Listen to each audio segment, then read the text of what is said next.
అరవింద్ కేజ్రీవాల్ గారి నాయకత్వం వర్ధిల్లాలి. అరవింద్ కేజ్రీవాల్ గారి నాయకత్వం వర్ధిల్లాలి. అరవింద్ కేజ్రీవాల్ గారి నాయకత్వం వర్ధిల్లాలి. ఈరోజు మన ఆమ్ ఆద్మీ పార్టీ జాతీయ అధినేత జాతీయ కన్వీనర్ శ్రీ అరవింద్ కేజ్రీవాల్ గారికి సుప్రీంకోర్టు బెయిల్ ఇవ్వడం హర్షించదగ్గ అంశం. ఈరోజు ఆయన బెయిల్ అవడం వల్ల ఆమ్ ఆద్మీ పార్టీ జాతీయ వ్యాప్తంగా అన్ని రాష్ట్రాల ఆమ్ ఆద్మీ పార్టీ కార్యకర్తలకు నూతన ఉత్సాహం వచ్చింది. కాబట్టి ఈరోజు మనం కడప జిల్లా వెంపల్లిలో మన కార్యకర్తలతో స్పీడ్ పంపిణీ చేయడం జరిగింది.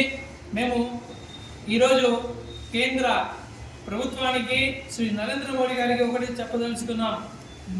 నిజం నిప్పు లాంటిది. మీరు ఎన్నికలకు ముందు ఎన్నో అబద్ధాలు వేసి మా నాయకుని జైల్లో పెడుతున్నారు. ఎన్నికలు వచ్చే సమయానికి మా నాయకుల మీద మా క్యాడర్ మీద అపనిందలు వేసి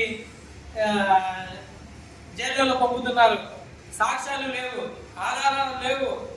ఇష్టానుసారంగా రాజు తలుచుకుంటే కొరడా దెబ్బల కొరత అనే విధంగా ఈరోజు అధికార తత్వంతో మీరు వెలుబిగుతున్నారు. గుర్తు పెట్టుకోండి.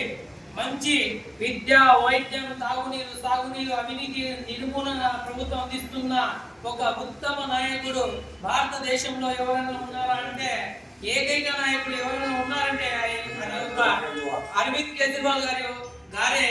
కాబట్టి మీరు ఈ తప్పుడు కేసులు వేసి మనుషుల్ని సతాయించడం, ప్రజలకు సేవ చేయకుండా అడ్డు తగలడం హేయమైన చర్య అని ఈ సందర్భంగా నరేంద్ర మోడీ గారికి స్పష్టం తెలియజేస్తున్నాము.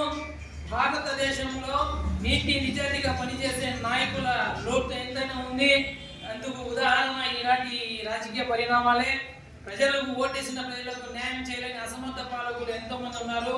వాళ్ళు కోట్ల రూపాయలు సంపాదించుకుని కుబేరులుగా మారుతున్న బీజేపీ నాయకులు ఎంతో మంది ఉన్నారు. అయినా వారి మీద ఏ ఒక్క ఈగ వాళ్ళదు. నీతిగా నిజాయితీగా ప్రజలకు సేవ చేసే నాయకులని తీసుకెళ్లి జైల్లో పెడుతున్నారు. గుర్తు పెట్టుకోండి. నిరంతరం ఇదే పదవి, ఇదే రాజతత్వం ఉండదు. ప్రజలు తెలుసుకుంటే మీరు కుంకుడి వేలతో ఇదిలిచ్చి పాలిస్తారు. కాబట్టి మీరు ప్రధానమంత్రి హోదాలో ఉండి నీతి న్యాయం చేసే నాయకునికి మద్దతుగా నిలవాలి. కానీ ఇలా అక్రమ కేసు పెట్టి ఇలా చేయడం మీ యొక్క విధేయత లోపమని మేము స్వచ్ఛం తెలియజేసుకున్నాం. అరవింద్ కేజ్రీవాల్ గారి నాయకత్వం, అరవింద్ కేజ్రీవాల్ గారి నాయకత్వం.